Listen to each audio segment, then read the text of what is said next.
alaykum aziz kuzatuvchilar. Bizda Toshkent, Moskva, Cheboksar, Nijniy Novgorod yo'nalishlari bo'yicha qonuniy reyslarimiz haftasiga 4 kun dushanba, seshanba, payshanba, juma kunlari soat 18:00 da Toshkent avtovokzalidan primoy reysli avtobuslar Moskva shahrining Kateniki metrosigacha yetib boryapti.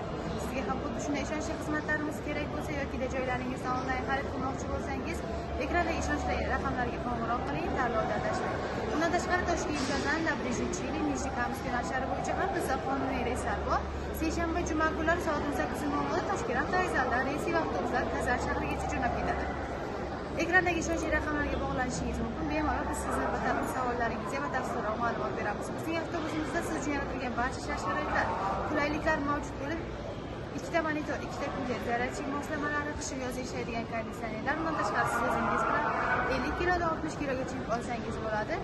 Shoshiling, joylarimiz chegaralangan, tanlovda adashmang. Biz sizni kutib qolamiz. Keyingi efirlarda ko'rishguncha, xayr, salomat.